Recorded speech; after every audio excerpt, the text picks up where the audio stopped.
बहनों, जैसा कि आप सभी जानती हैं, प्रसव के बाद माँ और नवजात दोनों की देखभाल बहुत जरूरी होती है। कई बार कुछ परिस्थितियाँ ऐसी बन जाती हैं कि प्रसव के समय या उसके बाद माँ को समस्या हो जाती है। तब माँ को अतिरिक्त ध्यान और निगरानी की आवश्यकता होती है। इन्हीं को हम हाई रिस्क पीएनसी यानी उच्च जोखिम की प्रसूता की देखभाल कहते हैं। आज के इस एपिसोड में हम जानेंगे कि प्रसूता की देखभाल में आशा बहनों की क्या भूमिका है और समय पर रेफरल क्यों जरूरी है। तो आइए बिना समय गंवाए शुरू करते हैं आज का एपिसोड। हम आमंत्रित करते हैं हमारी विशेष अतिथि डॉक्टर अर्चना मिश्रा, वरिष्ठ संयुक्त संचालक मातृ स्वास्थ्य कार्यक्रम, राष्ट्रीय स्वास्थ्य मिशन मध्य प्रदेश को। सभी आशा बहनों को नमस्कार। आज हम लोग एक बहुत ही महत्वपूर्ण विषय पे बात करना चाह रहे हैं, जिसमें डिलीवरी के बाद जो जटिलताएं महिलाओं को होती हैं और जिसके कारण कई बार इतने खतरनाक स्थिति उत्पन्न हो जाती है कि महिला की जान भी जा सकती है। और जैसा आप सभी आशा बहनों को पता है कि आप लोग जो हैं होम विजिट्स करती हैं प्रसव के बाद, जिसको HBPNC कहते हैं। तो आप लोग की जो विजिट्स होती हैं उसमें आप लोगों को कई विषय महत्वपूर्ण रहते हैं, लेकिन कुछ मुद्दे जिन पे आप लोगों को विशेष रूप से ध्यान देना है उसके बारे में आज हम चर्चा करेंगे। जैसा आपको पता है कि नॉर्मल डिलीवरी के बाद 2 दिन बाद डिस्चार्ज हो जाता है, 2 से 3 दिन तक अस्पताल में रखते हैं, और सिजेरियन के बाद में 7 दिन तक अस्पताल में रखा जाता है। जब महिला घर आती है तो कई बार उसको इतने खतरनाक लक्षण होते हैं, जैसे सबसे पहले डिलीवरी के बाद में ब्लीडिंग होना, और वो घर आने के बाद भी हो सकता है। तो जब आप होम विजिट करें तो महिला से ज़रूर पूछें कि आपको ब्लीडिंग तो नहीं हो रही है, और वो कई बार बता नहीं पाती है तो आपको उसको लक्षण देख के ये समझना है कि कहीं उसे चक्कर तो नहीं आ रहे हैं, बेहोशी तो नहीं आ रही है, चलने में सांस तो नहीं फूल रही है। तो ये अगर लक्षण हैं तो ऐसी कंडीशन में या तो उसको ब्लीडिंग बहुत हो रही है या उसका BP भी बढ़ा हो सकता है, जो प्रसव के दौरान बढ़ा हो। तो इसको हम लोग नज़रअंदाज ना करें। इसमें आप तुरंत जो है CHO को बताएं, ANM को बताएं, और ज़रूरत पड़ने पे हमें तत्काल महिला को जो है FRU में, जहां ब्लड ट्रांसफ्यूजन की सुविधा हो, डॉक्टर पदस्थ हो, वहां पे आप उसको रेफ़र करें। इसके अलावा भी कई बार ऐसी प्रॉब्लम्स महिलाओं को होती है जिसमें आपको सजग रहने की ज़रूरत है। आप दूध पिलाने के विषय में पूछते ही हैं महिलाओं से कि बच्चा ढंग से दूध पी रहा है कि नहीं, लेकिन अगर वो बताती है कि उसके ब्रेस्ट में सूजन है, बहुत दर्द हो रहा है, तो वो ब्रेस्ट एब्सेस हो सकता है।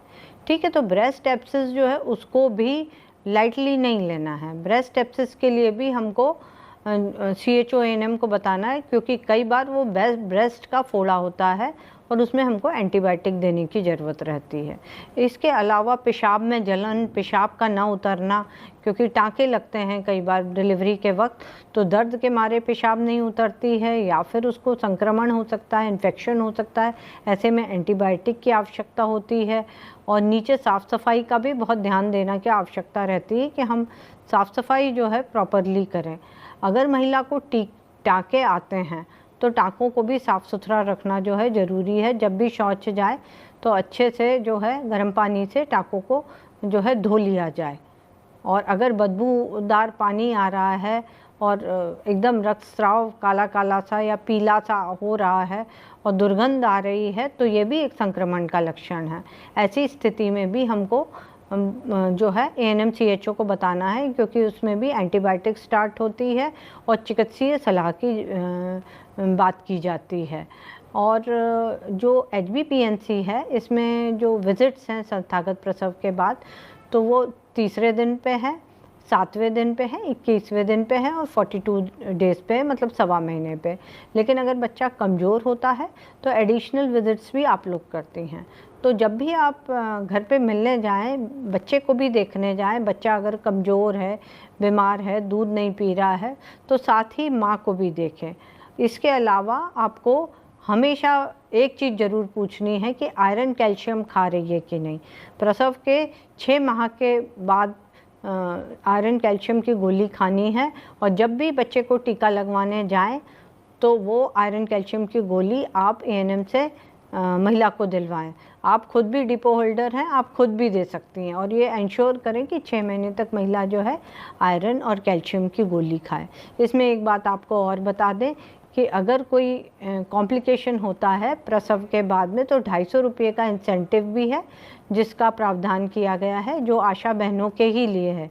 यदि आप इस तरीके की कोई जटिलता पाती हैं और चिकित्सक से उपचार करवाती हैं तो आपको 250 रुपये की भी पात्रता है। तो आप ये जो प्रसव के बाद होने वाली मातृ मृत्यु हो इनको बचा सकती हैं, इन महिलाओं के स्वास्थ्य की देखभाल कर सकती हैं, और समय से उनको चिकित्सीय उपचार पहुंचाकर आप जो है स्वस्थ माँ और स्वस्थ शिशु की परिकल्पना को साकार कर सकती हैं। कार, प्लेन, लोगों का करियर, शिशु की परिकल्पना को साकार कर सकती हैं। धन्यवाद। बहुत बहुत धन्यवाद मैडम। आपने बहुत सरल शब्दों में बताया कि कैसे प्रत्येक माँ और बच्चे की सुरक्षा सुनिश्चित की जाए, खासकर उन प्रसूताओं को जो प्रसव के बाद घर जाने के पश्चात उच्च जोखिम श्रेणी में आ जाए। पिछले एपिसोड में नवजात शिशु और प्रसूता की देखभाल कार्यक्रम के बारे में जाना था, जिसमें 42 दिन तक सामान्य शिशु और 56 दिवस तक उच्च जोखिम के शिशु की देखभाल करना है। साथ ही माताओं को नहीं छोड़ना है। हमें ये समझना होगा कि माता की भी 42 दिन तक देखभाल अनिवार्य क्यों है, क्योंकि अधिकांश माता एवं शिशु में इस समय संक्रमण की संभावना ज्यादा होती है। लगभग प्रतिवर्ष 2,90,000 माताओं की प्रसव पूर्व, प्रसव के दौरान, शिशु जन्म के समय या उसके पश्चात मृत्यु हो जाती है, और इनमें से हम शिशु जन्म के पश्चात 45 दिन तक होने वाली मृत्यु को रोक सकते हैं यदि सही समय पर उसे रेफर कर उपचार करा दिया जाए।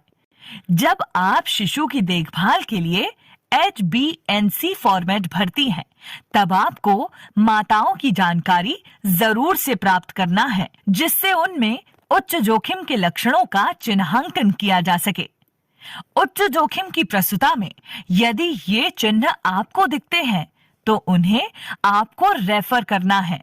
आगे के वीडियो में हम देखेंगे कि इन लक्षणों के पाए जाने पर आपको क्या। हम बात करेंगे रक्तस्राव के बारे में। आम भाषा में हम इसे खून बहना भी कहते हैं। अक्सर ये समस्या डिलीवरी के बाद हमें महिलाओं में देखने को मिलती है। अधिक रक्तस्राव खतरनाक हो सकता है, इसलिए आज की वीडियो में हम बात करेंगे रक्तस्राव के बारे में और जानेंगे कि ये क्यों खतरनाक होता है और इसकी समय पर कैसे पहचान कर सकते हैं। तो सबसे पहले हम सीखेंगे रक्तस्राव की पहचान करना। वैसे तो डिलीवरी के बाद थोड़ा बहुत खून बहना सामान्य है, लेकिन माँ को डिलीवरी के कुछ दिनों बाद भी खून ज़्यादा आ रहा है और दिन में 5 से ज़्यादा पैड बदलने पड़ रहे हैं, हो सकता है जिससे शरीर के अंगों को पर्याप्त ऑक्सीजन मिलना बंद हो जाता है। लंबे समय तक खून की कमी से कमजोरी बढ़ सकती है और समय पर इलाज न मिला तो माँ की जान भी जा सकती है। रक्तस्राव का उपाय कैसे कर सकते हैं? अधिक खून बहने पर हमें बिल्कुल भी इंतजार नहीं करना है। तुरंत माँ को पास के स्वास्थ्य केंद्र में रेफर करें। जितनी जल्दी इलाज मिलेगा उतना ही सुरक्षित रहे। याद रखें, समय पर इलाज मिलेगा तो माँ की जान बच सकती है। हमें सतर्क रहना है, सही समय पर सही कदम उठाना है। दीदी, अक्सर हम देखते हैं कि महिलाएं गर्भावस्था और डिलीवरी के बाद खाने का ध्यान नहीं रखती, जिसके चलते उन्हें कमजोरी और गंभीर समस्याएं होने लगती हैं। तो आइए आज हम सीखेंगे कि भोजन में हम ऐसी किन चीज़ों को शामिल करें जिससे हम गर्भावस्था और डिलीवरी के बाद कमजोरी से बच सकते हैं। गर्भवती महिलाओं के आहार के बाद अब हम जानेंगे कि डिलीवरी के बाद महिलाओं को क्या खाना खिला सकते हैं। अगर डिलीवरी नॉर्मल हुई है तो हमेशा हल्का और पौष्टिक खाना खाएं ताकि शरीर जल्दी ठीक हो, जैसे दूध, दलिया, मूंग की दाल और हरी पत्तेदार सब्जियां। अगर डिलीवरी ऑपरेशन से हुई हो तो शरीर को ज्यादा प्रोटीन और आयरन की जरूरत होती है। इसके लिए प्रोटीन युक्त खाना खाएं, जैसे मूंगफली, अंडा, दूध, मेथी, गुड़ और हरी सब्जियां, ताकि शरीर जल्दी ठीक हो। डॉक्टर से मिलना कब जरूरी है?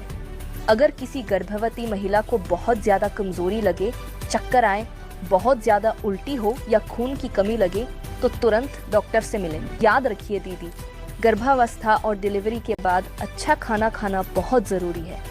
सही पोषण से माँ और बच्चा दोनों स्वस्थ रहेंगे। वाह, इस वीडियो ने बहुत सुंदर तरीके से बताया कि कैसे हमारी एक छोटी सी जागरूकता एक माँ और बच्चे की जिंदगी बचा सकती है। अपने इस एपिसोड को आगे बढ़ाते हुए सुनते हैं एक प्रेरक कहानी। हमारी एक आशा बहन श्रीमती आशा मोरे ने कैसे एक दिव्यांग महिला के संतान के सपने को साकार किया और उसकी लगातार की गई मदद से दिव्यांग महिला ने स्वस्थ शिशु को जन्म दिया। ग्राम नरगांव में निवासरत आशा श्रीमती आशा मोरे के यहाँ पर एक हितग्राही दोनों पैरों से विकलांग एवं चलने में असमर्थ हैं। वह गर्भवती हो गई थी, परंतु उन्हें नहीं पता था कि गर्भवती होना और बच्चे को जन्म देना अन्य सामान्य महिलाओं की तरह था या नहीं। उसकी इस शंका के समाधान के लिए आशा ने पहल की और उसे बताया कि दोनों पैरों से विकलांग होने के कारण वह उच्च जोखिम में है और उनका प्रसव केवल सीजर के माध्यम से ही हो पाना संभव था। इस संबंध में आशा ने उप स्वास्थ्य केंद्र में पदस्थ CHO एवं ANM से संपर्क किया। उनके साथ उस हितग्राही से गृह भेंट कर उन्हें परामर्श दिया कि बच्चे को जन्म देना उनके व बच्चे के लिए खतरनाक हो सकता है, परंतु हितग्राही बच्चे को जन्म देना चाहती थी। इस स्थिति में हितग्राही की इच्छा का सम्मान करते हुए आशा और उप स्वास्थ्य केंद्र नरगांव की स्वास्थ्य टीम ने उनका पंजीयन किया एवं इंदौर के शासकीय MY अस्पताल से संपर्क कर हितग्राही की जानकारी दी। इस बीच आशा गर्भवती के घर जाकर उसका लगातार फॉलो अप करती रही और परामर्श देती रही। समस्त प्रकार की जांचें कराई। जब प्रसव का समय आया तब आशा उन्हें शासकीय एवं Y अस्पताल इंदौर में सिजेरियन के लिए लेकर गई। इसके पश्चात आशा द्वारा चिकित्सालय में प्रसूता को हर प्रकार का सहयोग प्रदान किया गया, जिससे वह शिशु को स्तनपान कराने से लेकर अन्य देखभाल करने में सक्षम हो सकी। इसके पश्चात घर आने पर शिशु एवं मां के समस्त फॉलो अप कर समय पर टीकाकरण कराया। माता को शिशु की देखभाल करने में हर संभव मदद एवं परामर्श प्रदान किया। इस प्रकार एक परिवार का सपना पूरा हो सका। ये कहानी हमें याद दिलाती है कि आशा बहनें केवल गांव की स्वास्थ्य रक्षक हैं। आपके समर्पण और तत्परता से ही कई घरों में खुशियां कायम हैं। अब समय है प्रश्न उत्तर सत्र का। हमारे बीच हैं डॉक्टर राकेश बोहरे, वरिष्ठ संयुक्त संचालक आशा कार्यक्रम। वे आपकी जिज्ञासाओं का समाधान करेंगे। नमस्कार सर। नमस्कार सर, हमारी आशा सुपरवाइजर हैं नीता गुप्ता जी, उमरिया जिले के पाली ब्लॉक से हैं। इनका प्रश्न है कि इनके यहाँ गर्भवती माता जो कि HIV पॉजिटिव है, उनकी डिलीवरी के बाद जो बच्चे की HbA1c विजिट करना है वो सामान्य दूसरे बच्चों की भांति करना है या उस पर कुछ विशेष सावधानी रखना होगी सर? इसमें बहुत सिंपल सी बात है, आपको याद रखना है कि जैसे सारे बच्चों की करते हैं वैसे ही उसकी पूरा ग्रह आधारित भेंट हमें उन्हीं दिनों में उसी तरीके से सारी सलाह है, उसी तरीके से सारे टीकाकरण, उसमें आपको कुछ भी अलग नहीं करना। और कई बार तो हम उनके परिवार या आशा या किसी को जानकारी भी नहीं रहती कि HIV पॉजिटिव है, मगर उसमें ना हमें कोई चिंता करना है, ना हमें उनको कोई भय करना है और उससे कोई इन्फेक्शन ना दूसरों को होता, ना उसको कोई परेशानी होती। सारे टीका उसको वैसे ही लगेंगे, इसमें कुछ भी अंतर आपको नहीं करना। अंतर सिर्फ एक यही है कि हम जब अच्छा जांच करते हैं तो बच्चे को कुपोषण होने की संभावना नहीं रहती। जब हम अच्छे से उसकी सारी जांच कराएंगे, टीका लगाएंगे, तो उसको बीमारी होने की संभावना नहीं रहती। अगर उसको कुछ करना रहता है तो हमारे डिस्चार्ज के पूर्व हमारे डॉक्टर उसको सलाह देते हैं। वो उसकी पर्सनल सलाह होती है। वो जिस मरीज को डिस्चार्ज करते हैं उसके बारे में संबंधित आशाओं को भी जानकारी नहीं दी जाती। अगर आपको कभी ऐसा पता चल भी जाता है कि इसको HIV पॉजिटिव है तो आपको उसके साथ बिल्कुल लेस मात्र भी भेदभाव नहीं करना है। HIV का हमें एक ही ध्यान रखना है। आपने देखा होगा प्रथम त्रैमासिक में हम सभी महिलाओं की HIV पॉजिटिव है कि नहीं है इसकी जांच कराते हैं। इस चीज़ को गोपनीय रखना है और जितने जल्दी पता चलता है तो हम उसको ऐसी दवाइयाँ देते हैं जिससे उसके होने वाले गर्भस्थ शिशु और गर्भ के होने के समापन होने के बाद, डिलीवरी होने के बाद उसके बच्चे को आगे संक्रमण ना रहे। आजकल इतनी अच्छी दवाइयाँ हैं कि जब हम उनकी दवाइयाँ जल्दी शुरू कर देते हैं तो उनके बच्चे को आने वाले भविष्य में इन्फेक्शन होने की संभावना लगभग समाप्त हो जाती है। तो हमें सामान्य जैसे बच्चों की जांच कराना है वैसे ही हमें उसकी ग्रह आधारित भेंट करके जांच करना है। सभी उसको सलाह देना है, उसको कैसे हमें कंगारू मदर केयर करना है या कैसे हमें उसको दूध पिलाने का तरीका है या क्या क्या हमें वैक्सीन कब कब लगाना है या उसमें कोई गंभीर बीमारी के लक्षण दिखाई दे रहे हैं तो कब रेफ़र करना है। ये सब चीज़ें जैसे हम अन्य बच्चों को करते हैं वैसे ही इसकी हमें करना है। धन्यवाद सर। सर अगला प्रश्न हमारी एक आशा बहन है जो कि विदिशा जिले के लश्करपुर गांव से है। उनका प्रश्न है कि यदि कोई किशोरी बालिका उस माहवारी समय पर नहीं आती है और उसके पेट में दर्द भी रहता है तो इसका क्या कारण है? हमारे जो किशोरी बालिकाएं रहती हैं इनमें 10 से 15% ऐसी संभावनाएं रहती है कि उनको माहवारी ज़्यादा दिन में आए या अनियमित तरीके से आए या पेट में दर्द हो। ये एक बिल्कुल सामान्य सी समस्या है जो हम फील्ड में अक्सर देखते हैं जब हम गांव क्षेत्र में या कहीं भी हम काम करते हैं। इसके दो प्रमुख कारण हैं। एक तो प्रमुख कारण है कि हो सकता है हमारी जो किशोरी बालिकाएं हैं उनमें खून की कमी हो और इसके लिए हमारे यहाँ किशोरी बालिकाओं को अनुपूरक हम जो आयरन फोलिक की गोलियां देते हैं उसका कारण यही है कि हम उनको 100 दिन की गोलियां खिलाते हैं, उनमें खून की कमी ना हो। दूसरा महत्वपूर्ण कारण है कि उनमें जो हमारा जो मासिक धर्म होता है उसमें पेट में संकुचन होता है, उसमें दर्द होता है। एक सामान्य सी चीज़ है, उसमें हम आपको मालूम ही होगा जैसे कि हम उनको डाइसाइक्लोमिन की गोलियां देते हैं। जैसे ही उनका दर्द शुरू होता है 3 दिन तक हम डाइसाइक्लोमिन की गोलियां आप अपने महिला चिकित्सक को दिखा के उनको दवाइयां देते हैं। इनका एक दूसरा कारण ये भी हो सकता है कि उनको पॉलीसिस्टिक ओवरी डिसीज़ हो, PCOS कहते हैं जिसको हम।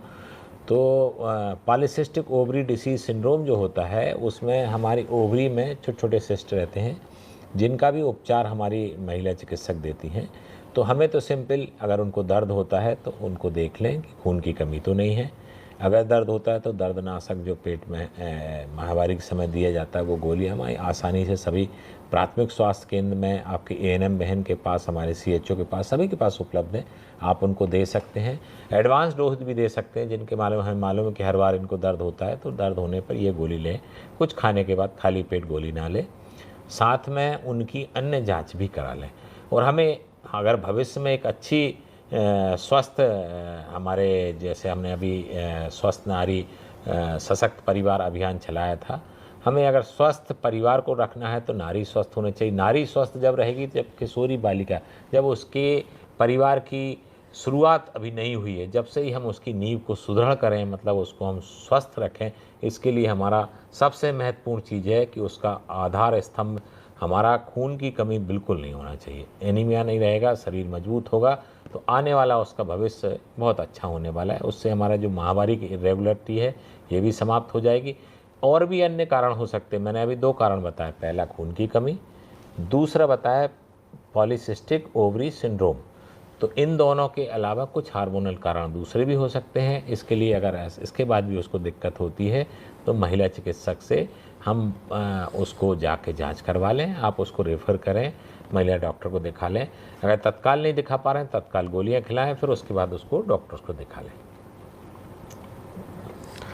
सर अगली व्यथा जो है अर्चना नायक हमारी आशा बहन जी हैं, उन्होंने बताई है कि उनकी बेटी को प्रेगनेंसी के दौरान फर्स्ट TD का इंजेक्शन लगाने के बाद खुजली होने लगी। फिर 5वें महीने में ब्लीडिंग होने पे सोनोग्राफी कराई, तब पता चला कि प्लेसेंटा प्रीविया है। लेकिन फिर ऐसी गंभीर खतरे को देखते हुए उनकी प्री मैच्योर डिलीवरी कराई गई। 1300 ग्राम का बच्चा हुआ। अभी जो हमारी आशा बहन जी हैं वो अपनी प्रसूता बेटी का और नवजात शिशु का दोनों का देखभाल कर रही हैं, आशा कार्यकर्ता के रूप में भी और माँ के रूप में भी। तो ये व्यथा सर उन्होंने अपनी बताई हाँ, नहीं व्यथा नहीं, ये तो एक बहुत अच्छी कथा है। क्यों व्यथा नहीं है? क्योंकि अगर आप आसान नहीं होती तो वो लड़की कहीं और ट्रीटमेंट जो कराती उसको आपने बेहतर तरीके से जानते हुए माँ और बच्चे की जान बचाई, साथ में आपने अपने बच्चे और आने वाले नाती के लिए बेहतरीन सबसे अच्छा एक सहयोग किया जो अनमोल है, जिसकी कोई कीमत नहीं है। क्योंकि एक जीवन, 2 जीवनों की आपने रक्षा की, प्लेसेंटा प्रीविया वाले और कम वजन वाले। आपने निश्चित तौर पर कंगारू मदर केयर भी कराया होगा, ब्रेस्ट फीडिंग भी कराया होगा, माँ का बेहतर उपचार उपलब्ध कराया होगा, सारा आपने पोषण सलाह सब कुछ दिया होगा। तो इसको व्यथा नहीं, ये तो आपके जीवन का सबसे बड़ा अचीवमेंट। कहते हैं ना, जब हम कुछ चिकित्सा क्षेत्र में काम करते हैं तो काम तो हम कर ही रहे हैं, इसके साथ जो हम बहुत अच्छा एक काम करते हैं कि मानवता की सेवा करते हैं। तो आपने तो मानवता की सेवा की, अपनी बेटी की सेवा की और अगली पीढ़ी मतलब तीसरी पीढ़ी को भी आपने बचाया। तो ये बहुत अच्छा उदाहरण है। आप यही मानिए, आगे मैं तो ये कहूँगा कि पूरे गांव की जो बेटियां हैं वो मेरी बेटियां हैं, वैसे ही समझ के आप सेवा करेंगी तो आपका सेवा जो है एक बहुत सत्कार, जो अच्छा सदकार्य जो है, इसके कारण बहुत सारा हमारे क्षेत्र में बहुत अच्छा उदाहरण बनेगा। तो मैं तो आपको इस अवसर का, आपने जो बेहतरीन काम किया उसके लिए बहुत बहुत धन्यवाद देता हूं। और ये बड़ी प्रसन्नता की बात है कि हमने अच्छे तरीके से अपने परिवार के लोगों की भी देखभाल की है। Thank you sir.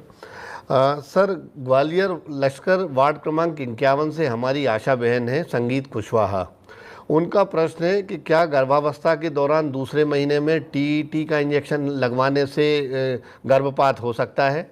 नहीं, ये जो आप कह रहे हो बिल्कुल नहीं, क्योंकि टीटी के इंजेक्शन लगाने से सिर्फ टेटनस की बीमारी कंट्रोल होती है। आपको जान के आश्चर्य होगा कि पहले बहुत सारे परिवारों में बहुत सी लड़कियां सिर्फ टेटनस जैसी सिंपल से इंजेक्शन, एक छोटा सा इंजेक्शन जो सरकारी अस्पताल में फ्री आप लोगों के प्रोत्साहन से लगता है, उसके कारण कितनी महिलाओं की, कितनी बेटियों की जान चली गई। गर्भावस्था के दौरान अगर टेटनस नहीं लगता तो हमें टेटनस होने की संभावना बहुत बढ़ जाती है और उसके कारण कई अब मृत्युएं जो होना है, अब हम लगवा रहे हैं इसलिए उनकी मृत्यु होना बंद हो गई।